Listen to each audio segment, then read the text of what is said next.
생각하는 시간, 감사하는 시간이 되게 해 주옵소서. 예수님 이름으로 기도했습니다. 아멘. 자, 평안하셨습니까? 옆에 분들과 한 주간 평안하셨습니까? 인사 나눕시다. 돌아오라는 제목으로 지난주에 제가 말씀드렸는데 오늘 한 번 더 말씀을 증가합니다. 지난주에는 이스라엘 백성들이 하나님께 돌아가긴 가야 되는데 돌아가지 못할 이유가 많아서 못 돌아간다고 말씀드렸죠. 하나님은 그런 이스라엘에도 불구하고 계속해서 돌아오라고 간청하는 그런 부분을 살펴보았습니다. 너희들이 돌아오려거든 반심이 아니라 전심으로 돌아오라고 말씀하십니다. 지난날에 지은 죄들에 대해서 노하지 않을 테니 돌아오라고 말씀하십니다. 또 그들의 남편이니 돌아오라고 말씀하십니다. 그들에게 참된 목자를 주시겠으니 돌아오라고 말씀하십니다. 장차 메시아를 보내주시어 통일왕국을 세우시고 통일왕국의 수도인 예루살렘에서 메시아를 왕으로 세우고 직접 통치하시겠다고 약속하시면서 돌아오라고 말씀하십니다. 이런 간청이 3장에서 끝난 것이 아니라 4장에서도 계속되고 있어요. 성경에 보면 돌아오라는 이 말씀이 많이 나오는데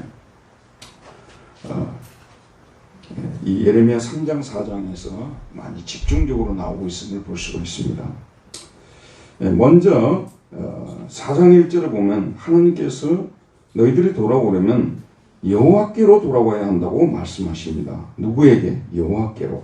자, 4장 1절을 우리 다 같이 한번 읽어봅시다. 여호와께서 이르시되 이스라엘아 네가 돌아오려거든 내게로 돌아오라. 네가 만일 나의 목전에서 가증한 것을 버리고 네가 흔들리지 아니하며. 자, 이스라엘아 네가 돌아오려거든 임 타슈 이스라엘을 내가 돌아오려거든 진실로 돌아오려거든. 엘라이 타슈브라고 했습니다. 슈브가 원래 이게 돌아온다는 뜻이잖아요. 나에게로 나를 향하여 나이 타슈브 나에게로 나를 향하여 돌아오라고 말하고 있습니다. 돌아오려거든 다른 데 돌아가지 말고 나에게로 돌아오라고, 다른 신들에게로 돌아가지 말고 나에게로 돌아오라고 말씀하시는 것입니다. 다른 아시리아라든지 바빌로니아라든지 이런 강대국들을 의지하지 말고 나에게로 돌아오라, 나에게로 돌아오라고 말하고 있어요. 이 사람들은 돌아온다고 했지만 사실은 하나님께로 돌아오지 않는 거예요. 여호와께로 돌아와야 이게 진짜 돌아온 거거든요. 돌아오지 않는 거예요. 호세아 선지자도 비슷한 말씀을 전합니다. 이스라엘의 교만은 그 얼굴에 드러났나니 그들이 이 모든 일을 당하여도 그들의 하나님 여호와께로 돌아오지 아니하며 구하지 아니하도다. 하나님께서 이스라엘을 사랑하기 때문에 매도 때리고 징계도 하고 그랬어요. 이 모든 일을 당하여도 그들이 여호와 하나님께로 돌아오지 않는 거예요. 여호와 하나님께로 돌아오면 끝나거든요. 여호와 하나님께로 돌아오지 않습니다. 그들은 돌아오나 역시 호세아서 말씀입니다. 높은 자에게로 돌아오지 아니하며 속이는 활과 같으며 그들의 지도자들은 그 혀의 거친 말로 말미암아 칼을 엎드러지리니 이것이 애굽 땅에서 조롱거리가 되리라. 참 재밌는 표현이 그들이 돌아오나 높은 자에게로 돌아오지 않는 거예요. 속이는 활과 같다는 거예요. 자, 이 활이 제가 지금 활을 쏘잖아요. 저한테 뭐라고 얘기하냐면 제가 가서 10점을 꼭 맞추겠습니다. 이렇게 말했어요.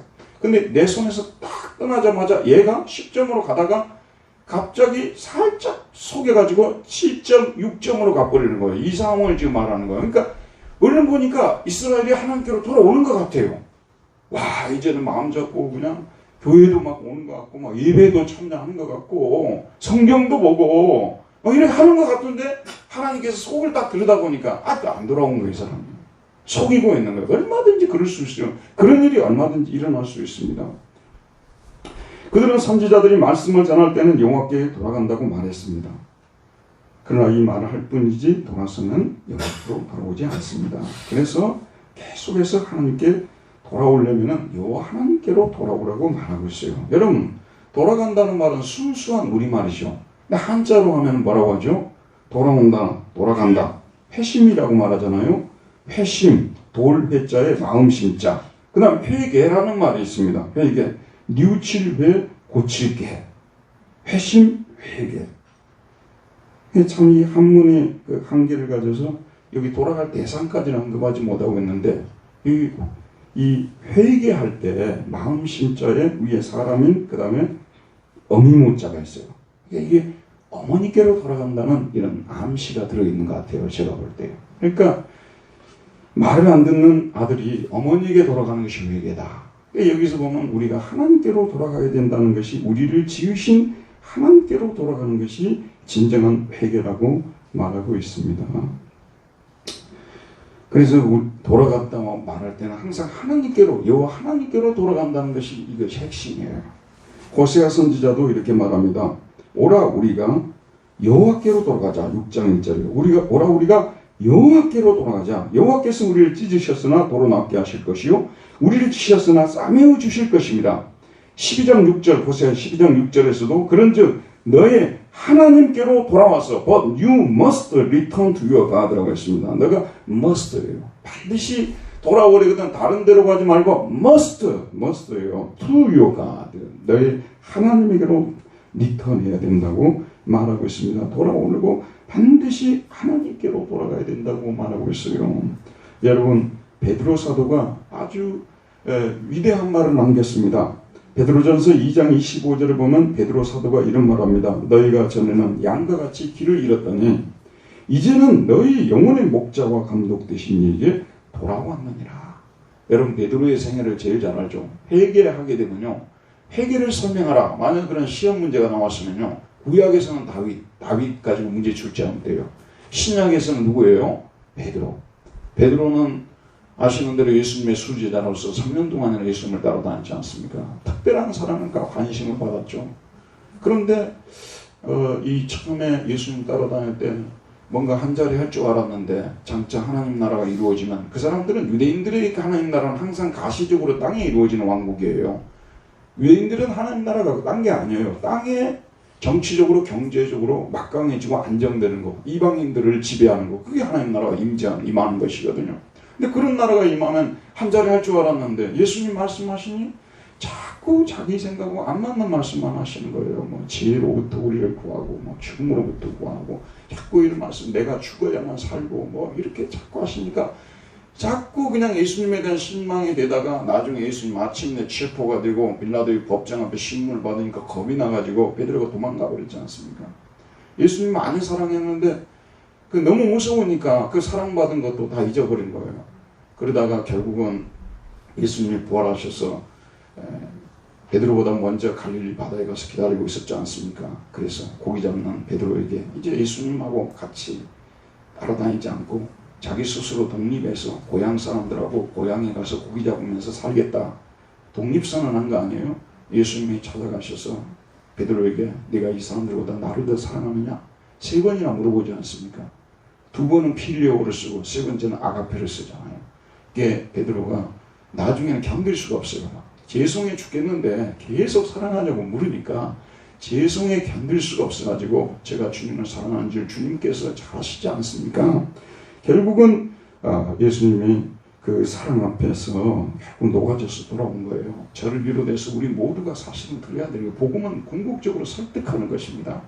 복음은 계속해서 사랑을 거부하는 사람들에게 하나님 사랑을 전해주고, 또 우리 자신들이 하나님의 사랑을 실천해서 그들의 마음이 감동을 받아서 돌아오게 만드는 것이 이게 복음이에요. 예수님이 하신 대로 우리 교회도 사역을 해야 되는 것입니다.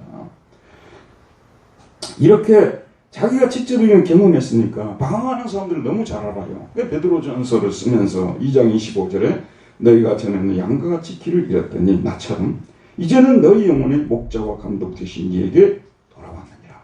이게 이제 너희들도 나처럼 방황하다가 영혼의 목자와 감독이신 아버지께 돌아왔지 않느냐, 예수께로 돌아왔지 않느냐, 이렇게 말씀하고 있습니다. 그래서 돌아가야 될 방향을 분명히 정해주고 있어요. 여러분, 우리가 회개했다는 말을 많이 쓰잖아요. 회개하게 되면 목사님 제가요 어떤 집회에 참여했으면 눈물이 바가지처럼 쏟아졌어요. 회개 아니에요. 그거 했다고 회개, 가슴을 쳤다니까요. 옷을 찢었다니까요. 회개 아니라니까요. 비몽사몽간에 하나님 나를 영접했다니까요. 회개 아니라니까요. 여러분이 내가 우리 아버지 품으로 돌아갔다. 하나님 아버지 이름을 부르는 거예요. 하나님 아버지 이름을 부르고, 아버지 너무나도 저를 오랫동안 기다려주셔서 감사합니다. 저를 포기하지 않은 것에 대해서 너무 감사합니다. 이 사람이 회개한 사람이라니까요. 설령 눈물 한 방울 흘리지 않았다 하더라도요, 가슴을 친 적이 없다 하더라도요. 아버지께 품에 안겨서 아버지 저를 이처럼 기다려주신 건 너무 감사합니다. 사랑합니다. 이게 회개입니다. 그래서 이 회개를 말할 때는요. 아버지께로 돌아간다는 이 부분이 빠져버리면요. 기독교적인 회개적인 정의가 아니에요. 1648년에 영국에서 무슨 일이 있었냐 그러면요. 당시는 영국에서 놀랍게도 그 당시는 청교도들이 집권했어요. 여러분 너무 잘 크로멜 아시죠?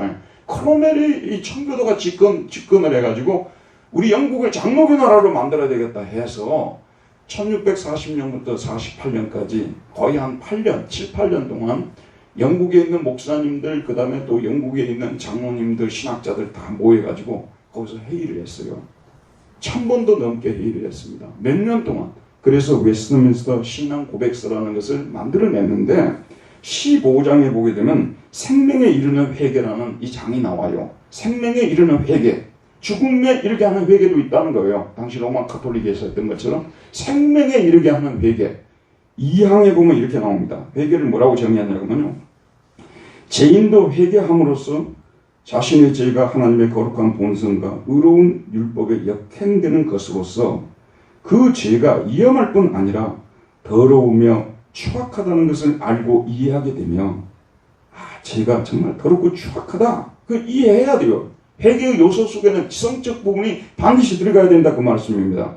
그리스도 안에서 회개하는 자에게 베풀어 주시는 하나님의 은혜를 그리스도의 은혜를 인식하고 나와 같은 죄인도 이렇게 더러우며 추악한 죄인도 용서해 주시는 그리스도가 계신다는 것을 인식해야 돼요. 지적인 요소라니까요. 이게 있어야 회개라는 것입니다. 그 다음에 자신의 죄를 슬퍼하며 미워함으로써 가슴을 치는 다시는 그러지 말아야겠다. 내가 왜 그런 엉터리 같은 죄를 지었는가 들어가야 돼요. 하나님이 명하신 모든 길에서 하나님과 같이 동행할 결심과 각오하에 이제부터는 하나님과 동행하며 살아야 되겠다. 결심을 하고 그 다음에 마지막 부분 죄가 되는 모든 길에서 하나님에게로 돌아온다. To turn from all them unto God라고 했습니다. 그것들 모두로부터 turn unto God입니다. 회개는 이 부분이 빠져버리면요. 아무리 좋은 정의를 했다 하더라도 기독교적인 회개가 아니에요. 모든 것에서 돌아서서 누구에게로 가야 되는 거예요? 아버지께로 가야 되는 거예요. 여기에서 기독교적인 회개가 완성이 되는 거예요. 이게 빠져버리게 되면 아버지께로 돌아가는 것이 회개라니까요. 그래서 여러분 들어보십시오. 이 신구약 66권 중에서 기독교적인 회개가 어떤 회개가 되어야 될지에 대해서 타종교와 비교해서 다른 철학사상과 비교해서 기독교적인 회개는 어떤 회개인가를 예수님께서 가장 완벽하게 퍼펙트하게 설명을 해주셨어요. 그게 바로 기다리시는 아버지의 비유 혹은 탕자의 비유라고 하는 부분 아니에요? 누가복음 15장 19절에서 20절 지난 시간에도 한번 읽어드렸습니다. 내가 일어나 누구에게 가세요? 아버지께 가서 이르기를 아버지 내가 하늘과 아버지께 죄를 지었사오니 지금부터는 아버지의 아들이라 일컬음을 감당하지 못하겠나이다. 나를 품꾼의 하나로 보소서. 이에 일어나서 아버지께로 돌아가니라. 아직도 거리가 먼데 아버지가 그를 보고 측은히 여겨 달려가 목을 안고 입을 맞추니 사실은 드라마틱하죠. 근데 이보다도 기독교적 회개를 잘 표현한 데가 없어요. 왜 아버지의 말이 몇 번 나옵니까? 아버지라는 말이. 아버지께서 떠나온 것을 회개하고 뉘우치고 다시 아버지께로 돌아가는 거예요. 모든 게 다 좋아요. 막 가슴을 치기도 하고 죄를 미워하기도 하고 왜 내가 그렇게 엉터리 같은 삶을 살았을까 하기도 하고 그래서 내가 이렇게 어려움을 겪었구나 막 하고 반성도 하고 다 했는데 결론이 나를 지으신 아버지에게로 돌아가지 않는다면 여러분의 신앙이 완성되기를 바랍니까? 완성이라는 게 딴 거 아니에요. 하나님을 드디어 사랑하게 되는 것이 완성된 것입니다. 하나님이 여러분들을 교회 나온다고 해서 처음부터 하나님 사랑하는 게 아니에요. 아무리 설교해도 사랑이 안 돼요. 안 되는데 또 어떻게 하겠어요. 그런데 어느 순간에 하나님의 사랑이 물밀듯이 밀려오면서 진짜로 예수 그리스도를 보내서 나를 구원해 주신 하나님에 대한 사랑이 내 마음속에서 막 이렇게 끌어오르는 거예요. 감동적으로 내 속에서 막 묵상이 되고 그래서 때로는 눈물도 나오기도 하고요. 이번 한 주간 동안 이 설교를 준비하면서 여러분 목사라고 해서 뭐 무슨 특별한 은혜를 받은 줄 아십니까? 여러분이 받은 은혜나 제가 받은 은혜나 다 똑같은 은혜예요. 뭐 하나님께서 목회자라고 해서 뭐 특별하게 하나님이 함께 하시고 여러분이라고 해서 덜 특별하게 함께 하시고 이거는 로마 카톨릭 신앙이고 기독교적인 신앙이 아니죠. 그렇기 때문에 목회자인 저도 하나님의 그 사랑에서 멀어지지 않고 떨어지지 않고 식어지지 않도록 하기 위해서 노력을 많이 해요. 많이 해야 돼요. 그래서 이번 주에 계속 산책을 하면서 계속 성경 말씀을 이렇게 듣고 계속 묵상을 하는 가운데서 하나님께서 저를 불쌍히 여기셔서 그래도 조금이라도 아버지 사랑을 회복시켜 주신 것 같아요. 그동안 많이 식어져 있었던 것 같습니다.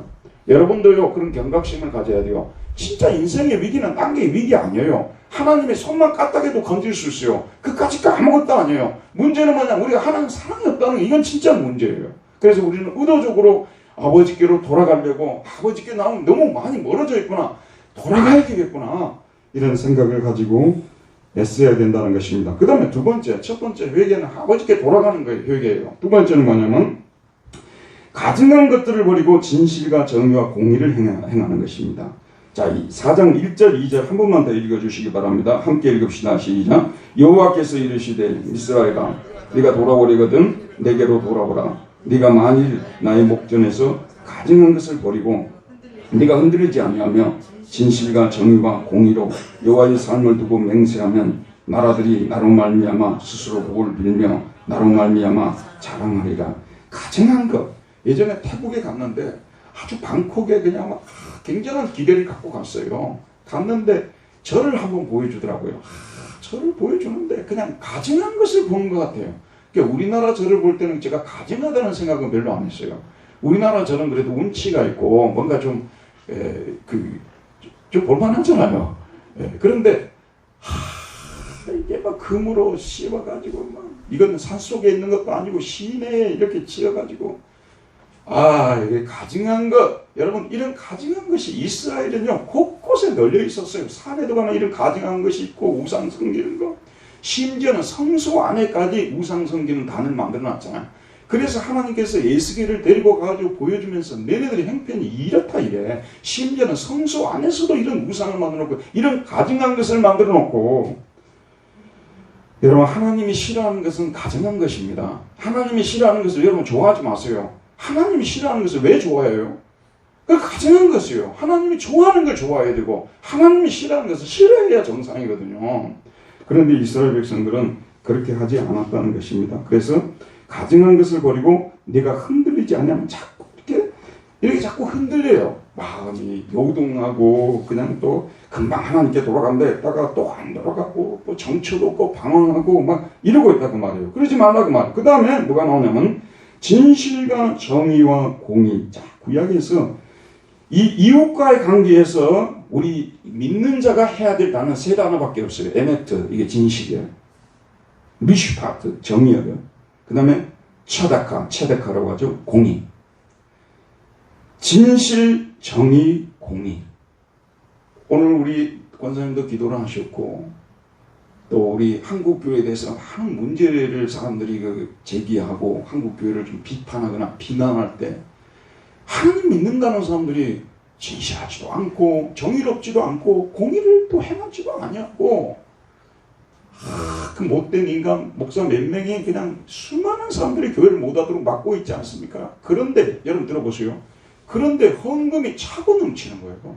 그리고 유튜브 방송에 내놓는 헌금이 뭐 20억도 금방 걷어버리고요. 대한민국의 기독교가 그런 수준의 기독교입니다. 그 헌금한 사람들이 대한민국에 내로라 하는 교회, 뭐 온누리교회라든지 뭐 사랑의 교회라든지 명성교회라든지 큰 교회, 그게 권사님들 이런 분들이 목숨을 걸고 헌금하고 그러지 않습니까? 정치적인 성향으로 우파를 우리가 후원할 수도 있고 좌파를 후원할 수도 있어요. 그런데 그 사람들이 하는 말이 그렇게 좋아서, 그런데 그렇게 많은 헌금을 낼 정도가 돼야 되냐 그런 말씀이에요. 저는 정말 정의와 공의와 진실은 어디 가버렸냐 그런 말씀이에요. 여러분, 이 사람이 교회에 와가지고 막 손을 들고 기도하고 막 찬양을 하고 막 하나님 하고 막 이래도 밖에 나가서 이웃과의 그런 관계에 있으면 진실도 없고 정의도 공의도 없으면 회개한 사람이 아니라니까요. 그런 사람이 회개했다고 우리는 믿지 말아야 돼요. 그 사람들이 회개한 사람들이 아니에요.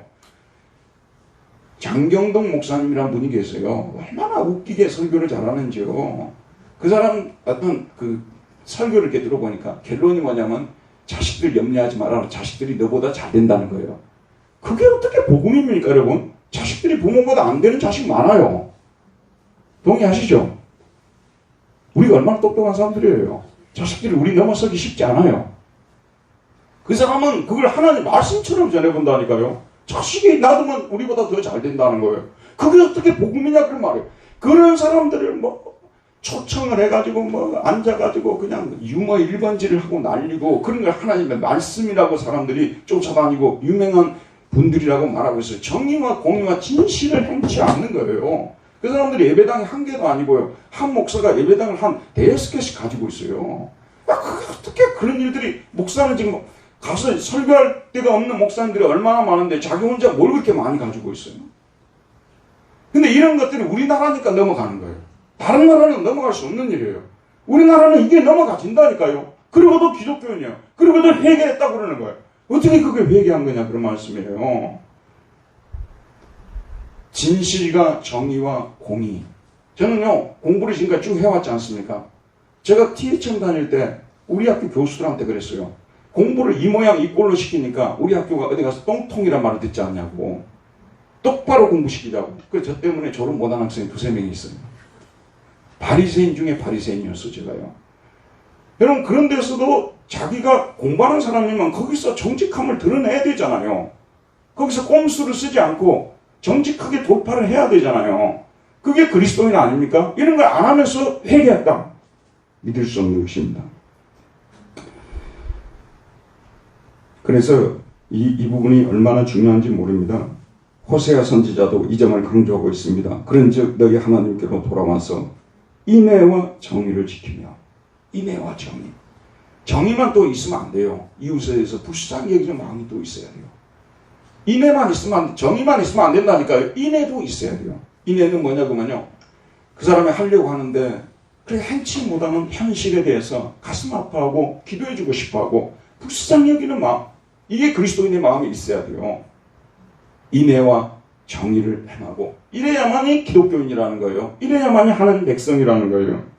호세아가 그렇게 호소하고 있는 것을 볼 수가 있습니다. 종교개혁 당시에 로마 카톨릭의 형편이 이랬습니다. 신부들은 회개를 고해성사로 만들어서 신자들을 억지로라도 회개를 시키려 했습니다. 이 원래 고해성사 여러분 아시죠? 지난번에는 제가 유럽을 방문했을 때 근데 고해성사 직접 제가 가서 한번 실습을 해봤어요. 여기 내가 앉고 아는 사람 앞에 앉으라고. 요즘은 이게 코로나 때문에 마이크로 하게 돼 있어요. 서로요. 예전에는 이게 천으로 가려서 얼굴을 못 보게 만들었어요. 그럼 고해 바치는 거죠. 왜 이게 회개라는 말로 족한데 고해라는 말을 만들 필요가 없는 거예요. 더군다나 성내에다가 넣는다는 것은 말도 안 되는 거죠. 왜 그러냐면 억지로라도 회개시킨다는 거예요. 억지로라도. 고해는 3가지로 이루어지는데요. 자기가 지은 죄를 막 가슴을 치면서 막 통회하는 거예요. 콘트리치오라고 했어요. 그 다음에 이제 그걸 신부한테 와서 일일이 고해 바치는 콘페시오, 자백이라고 했어요. 그 다음에 3번째 뭐냐면 신부가 네가 하나님 영광을 땅에 들었으니까 너가 형벌을 받아야 된다. 그래서 형벌량을 정해주는 것을 이것을 뭐냐면 사티스팍티오, 보속행위라고 했어요. 이걸 하는데 들어보세요 여러분. 어떤 사람이 죄를 지었어요. 근데 신부한테 가서 있는 그대로 일러바칠 자신 있는 사람 손 한번 들어봐요. 뭐 문방구에 가가지고 뭐 연필을 하나 훔쳤다 있는 그대로 얘기하겠죠. 그쵸 여러분. 근데 좀 중죄라고 생각하는 것에 대해서 있는 그대로 얘기할 수 있는 사람이 있겠어요? 이게 말도 안 되는 죄거예요. 억지로 사람을 어떻게 회개시켜요? 그래서 종교개혁자들이 나와가지고 야 그런 게 하지 말아라. 회개라는 것은 뭐냐면 하나님 앞에 우리 죄를 자백하고 용서를 빌고 그 다음에 새로운 삶을 사는 것이다. 비타노바. 새로운 삶이란 이 말이 굉장히 중요해요. 자 여러분 들어보세요. 우리 교회 어떤 성도는 교회 와서 회개한다고 해도 눈물도 흘리지 않아요. 가슴을 친 적도 없어요. 고해 바친 적도 없어요. 그저 하나님 앞에 엎드려서 이렇게 하더니 딱 돌아가더니 그 뒷날부터 삶이 달라지기 시작하는 거예요. 자기가 끊어야 될 것을 끊어버리고 만나지 말아야 될 사람들을 만나지 않고 가지 말아야 될 것을 가지 않고 딱 사람이 바뀌어버리는 거예요. 그럼 누가 회개한 거예요? 누가 회개한 것입니다. 새로운 삶을 사는 이것이 회개를 입증하는 표예요. 입으로만 회개는 누구나 다 할 수 있는 거예요. 하나님에 막 부르면서 막 눈물을 흘리면 다 할 수 있어요. 생쇼도 할 수 있잖아요. 이단 종파가 특별히 이런 게 많아요. 이단 종파는 그러면 생쇼를 하면서 회개를 시키거든요. 예전에 어떤 저기 연세 중앙교회 그 목사는요, 사람들을 데려 나왔고, 내가 어떤 글을 썼는데 친척의 목사한테 나한테 문자가 온 거예요. 그 사람이 한 행동을 말해주는데, 이 예수님이 십자가 달면서 그렇게 많이 고생하고 그러셨는데, 너가 이렇게 예수 믿는 것이 이 모양이냐면 사람들 앞에 다 데려 나왔고 막대기를 가져와서 그 앞에서 때리더라는 거예요. 이게 그런 사람들도 지금 서울에 2만 명씩 모이고 있어요. 2만 명씩요.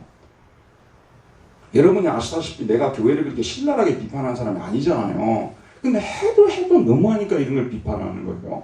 말도 안 되는 거예요. 새로운 삶을 하나라도 살자고 말해요. 하나라도. 저는 항상 그래야 되거든요. 성경을 저 혼자서 그렇게 해서 성경을 읽어야 된다. 바로 즉시 펴서 읽어요. 저는요. 여러분도 성경 읽어야 된다고 알고 계시죠?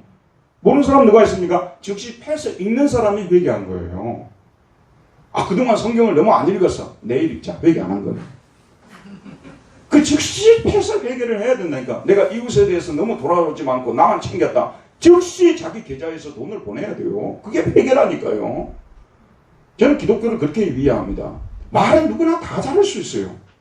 그러니까 진짜 실천은 누구나 다 잘하는 거 아니에요. 실천을 하기가 어려운 것이거든요. 그래서 새로운 삶을 살아야 된다고 말합니다. 그 다음에 세 번째가 뭐냐면 마음의 할례를 행하고 돌아오라고 말하고 있어요. 마음의 할례. 겉모양만 그냥 이렇게 막 형식적으로 막 회개하는 척 하는데 마음은 하나도 바뀐 것이 없어요. 근데 진정한 의미에서는 마음을 찢어야 된다고 말하고 있어요. 오늘 몇 절에 나오냐면 4절에 나옵니다. 우리 4절을 같이 한번 읽어봅시다. 시작. 4절. 유다인과 예루살렘 주민들아 너희는 스스로 할례를 행하여 너희 마음 가죽을 베고 나 여호와께 속하라. 그리하지 아니하면 너희 악행으로 말미암아 나의 분노가 불같이 일어나 사르리니 그것을 끌 자가 없느니라. 여기 보면 스스로 할례를 행하네. 원래는 할례는 자른다는 뜻 아니에요. 그런데 어디를 자르냐면 마음 가죽을 자르라고 말하고 있어요. 마음 가죽을 자르라고 말하고 있습니다. 여러분 살을 자르면요.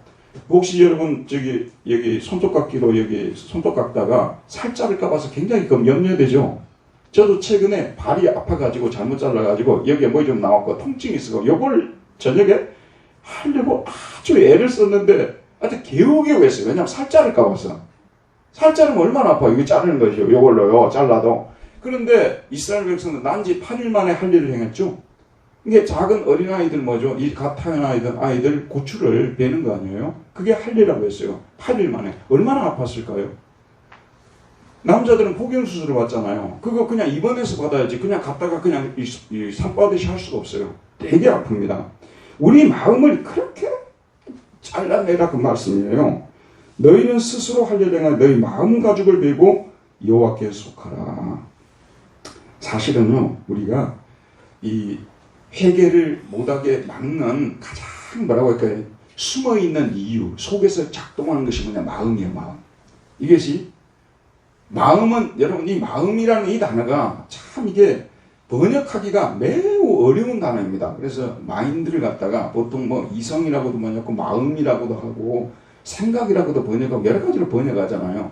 마음이라는 것이 이것이 참 정체를 밝히기가 쉽지가 않아요. 그런데 사실은 우리 생각, 우리 속의 정신, 우리 마음이 자꾸 봐봐 꼭 그렇게 뭐 교회 열심히 다니고 하나님 잘 섬긴다고 해서 뭐 특별히 잘 되는 것도 아니잖아. 그리고 내가 지금까지 사는데 뭐 하나님이 나를 괴롭히는 것도 없고 특별히 뭐 못되게 하는 것도 없잖아. 내가 뭐 이 정도 살면 되는 거지 더 이상 어떻게 더 잘 살려고 해? 이렇게 하면서 계속해서 마음이 이게, 그리고 마음이 세상을 좋아해요. 이 마음이 은근히 세상을 좋아합니다. 제가요 연속 보고 있다가 우리 교인들도 이렇게 몰두하면서 보고 있겠지 그런 생각이에요. 연속곡 볼 때요 재미도 없는 거 이렇게 보는 사람 거의 없어요. 예배 드릴 때보다 더 집중을 잘하고요. 스토리가 저도 그래요. 혹시 내가 이렇게 옆에 갔다 우리 집사람한테 아까 어떻게 됐어?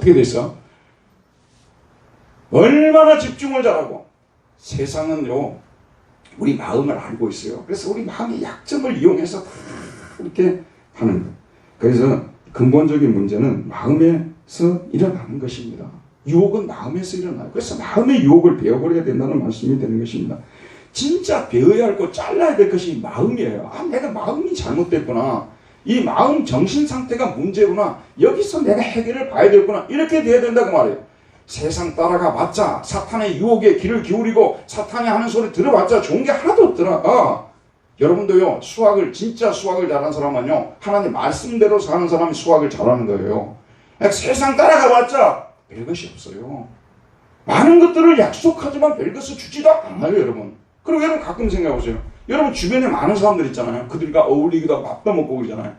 어떤 때는 생각하면요, 나하고 그하고 얼마나 가까운 사이일까?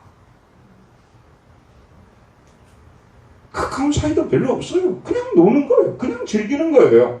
그래서 그들을 따라가지 마라, 그런 말씀이에요. 그래서 마음을 자르는 게 중요하다고 말해요. 마음을 자르는 것이, 마음 가죽을 베는 것이. 여러분, 이것도요, 중세기에는 이것도 억지로 시키려고 했어요. 그래가지고 이 사람을 막 회개시키는 거요, 이걸 억지로 하는 곳이 어디냐면 수도원이었어요. 그래서 수도원에 딱 들어가지 않습니까? 수도원에 들어가면은 머리도 깎게 만들고 수염도 밀게 만들고 옷도 갈아입히고, 거기서 온통 죄를 안 짓는 것이 목적이에요. 완전에 도달하는 게 목적이에요. 완전에 도달하면 연옥으로 일단 한번 안 거치고 바로 다이렉트로 천국으로 가는 거예요. 그 당시 연옥이 너무 무서웠거든요. 천국보다, 지옥보다 연옥을 더 무서워했다 그랬거든요. 중세 사람들은요. 연옥을 안 거치고 가는 가장 확실한 길이 수도원이에요. 그래서 수도원에 가가지고 고행을 하고, 그 다음에 또 성경 말씀 지키는 거는 그건 또 기본적인 것이고요. 또 수도원에서 부과하는 그런 율례들을 또 지켜야 돼요. 그걸 또 지키고. 여러분, 그런다고 해서 수도원에 들어간 사람들 거룩에 졌습니까? 지금 중세사를 연구하는 사람들이요, 수도원의 부패 이루 말할 수가 없어요. 여러분 혹시 언제 시간 되시면 꼭 유럽의 수도원들을 방문해 보세요. 내가 한번 저쪽에 콘스탄츠, 요한 후스가 거기서 재판받았던 콘스탄츠 그 교회를 가봤어요. 그쪽에 수도원을 가봤어요. 얼마나 정말 돈을 많이 들었는지 상상할 수가 없어요. 수도원에 돈이 다 모이는 곳이에요. 원래 돈을 다 버리고 온 사람들 아니에요? 근데 수도원에 돈이 다 거기다 모여 있었다니까요. 기증하는 사람들이 하도 많아가지고, 수도원에 사람 들어가고 사람 되어서 나온 사람보다 사람 벨에서 나온 사람들이 더 많아요. 이렇게 된 것이 수도원이라 그런 말씀이에요. 왜 그러냐면 마음이 동반이 안 되니까. 여러분, 예수님께서 뭐라고 말씀하셨어요? 회개하라, 천국이 가까이 왔느니라 말씀하셨죠? 이 회개하라는 말을 메타노이아라는 히라고 하는데, 이 메타라는 말은 영어로 위스예요. 함께, 동반하여, 뭘요? 노이아는 누스에서 나왔어요. 이 정신, 마음이 따라가지 않는 회개, 마음을 베지 않고 정신이 새로워지지 않은 회개는요, 진정한 의미에서 회개 아니에요. 여러분, 저도 다 여러분도 그렇게 할 것입니다만 정도의 차이는 있겠죠. 여러분, 오늘도 제가 아침에 장례식 발인 예배 인도하고 있지 않습니까? 인생이 왜 그렇게 짧은지 모르겠어요. 저 설교하면서 내가 60 몇 살이 될 줄은 꿈에도 몰랐어요, 내가요. 나는 안 늙을 줄 알았다니까요. 근데 언제 내가 이렇게, 저 머리가 또 어떤 데는 흰머리가 너무 많이 나고, 우리 교인들이 지금 막 모다를 갖다 주시고 난리예요. 이거 막 이렇게 겁게 만들라고. 어떻게 이렇게 됐는지 저도 몰라요. 얼마 전까지만 해도 되게 멋있었어요, 저 머리가요. 근데 이렇게 흰머리가 많이 날 줄 몰랐어요. 인생이 얼마나 짧은지. 그래서 이 정신에서 그런 걸 생각을 해도, 그래서 지성이 동반되지 않는 회개는 진정한 의미에서 회개가 아니에요.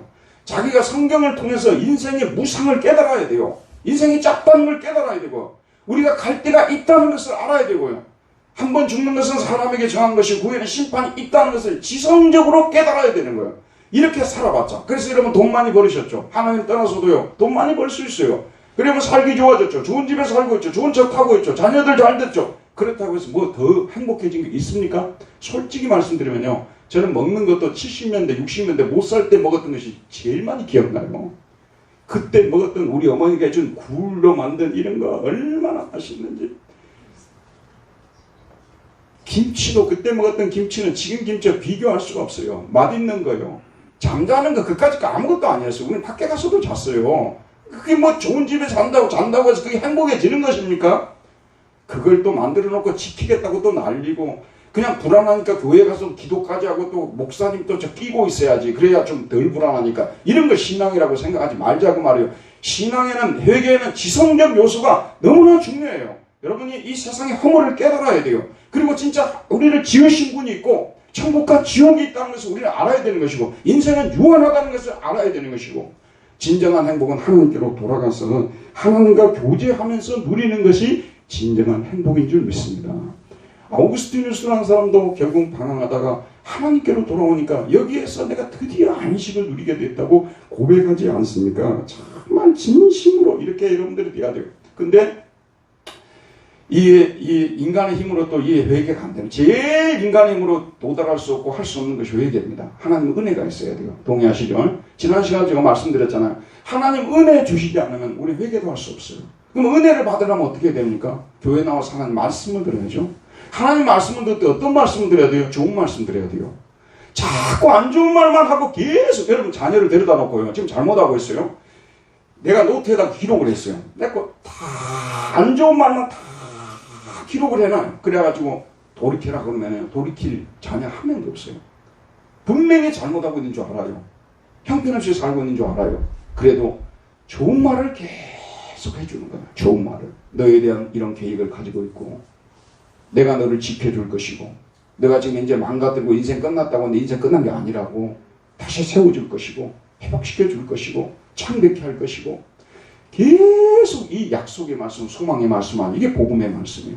이 복음의 말씀을 이렇게 듣다 보게 되면 마음속에서 하나님이 정말 내가 돌아가도 하나님 용서해 주시고 받아주시겠다는 그런 생각이 들면서 마음속에서 자기 스스로 뉘우치면서 돌아오게 된 거예요. 탕자의 비유가 그거 아니겠어요? 그래서 이 웨스턴스 신앙 고백자들이요, 이게 1, 2년에 한 사람이, 보통 신앙 고백자들은 한 명 아니면 두 명이 작성하는 경우 굉장히 많거든요.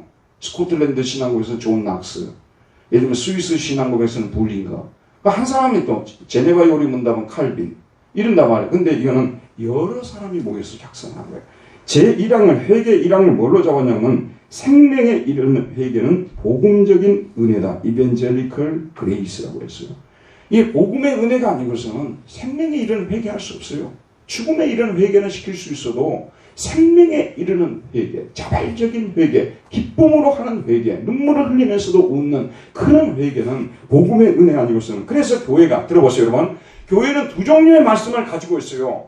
안주에 빠져있고 교만한 자들을 위해서는 율법을 가지고 있어요. 그러나 낙심하고 좌절하고 돌아가면 용서해 줄까? 내가 얼마나 많은 죄를 지었는데, 이런 사람들에서는 교회는 복음의 말씀, 기쁜 소식, 좋은 말씀을 가지고 있어요. 교회가 양쪽을, 두 가지를 다 제대로 전해 이것이 교회지, 한쪽만 전하는 것은 교회가 아니에요. 여러분 생각해보세요. 정죄만 해놓고 살릴 말씀을 주지 않으면 어떻게 살겠어요? 맨날 살릴 말씀만 주고 정죄하는 말씀이 없어도 어떻게 살겠어요? 그래서 교회는 율법과 복음을 가지고 있는데, 실제로 율법도 우리에게 많은 죄를 뉘우치는 데 도움이 되지만 진정으로 우리를 회개로 이끌어가는 것은 복음의 말씀, 하나님의 사랑의 말씀입니다. 이 말씀을 계속해서 듣다 보면 우리 마음속에 통해 자국이 일어나고 돌아가는 거예요. 근데 여러분 마지막으로 마칠게요. 돌아갈 때가 있어요. 이게요.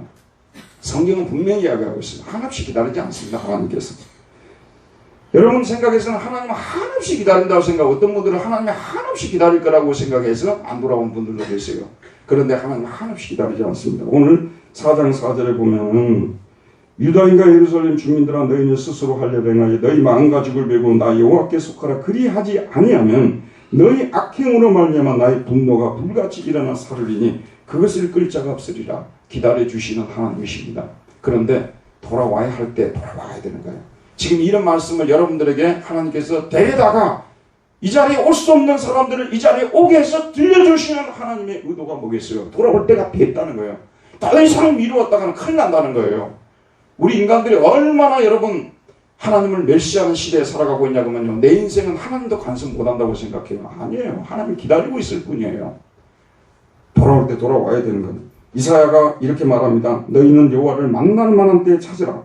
가까이 계실 때에 그를 부르라. 악인은 그의 길을 불우한 자는 그의 생각을 버리고 여호와께로 돌아오라. 그리하면 그가 긍휼히 여기시리라. 우리 하나님께로 돌아오라. 그가 너그럽게 용서하시리라. 자, 말씀을 맺겠습니다.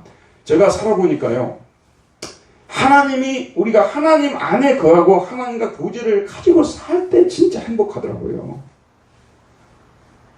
여기 이제 우리 음악 하시는 분들, 콘서트 하시고 또 이렇게 하시는 분들도 계십니다만, 저는 이제 콘서트 다 듣고 참 좋아요. 박수도 많이 치고 집에 들어오는데 항상 돌아오면 좀 그러잖아요. 찬송가를 불러야 드디어 마음이 좀 이렇게 마음이 편해져요. 예전에 외국에서 살 때 빵만 먹고 못 살거든요. 하루 종일 빵 먹다가 저녁에 들어와서 김치에 밥을 먹어야 사는 것 같아요.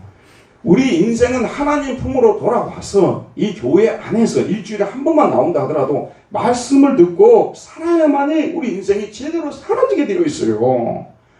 여러분 일주일에 한 번 나와서 말씀 듣는 거 소홀히 하지 마세요. 이게 쌓이면 52주 아니에요. 52번만 여러분이 듣고 하나님과 관계를 가져가도요 망하지 않습니다.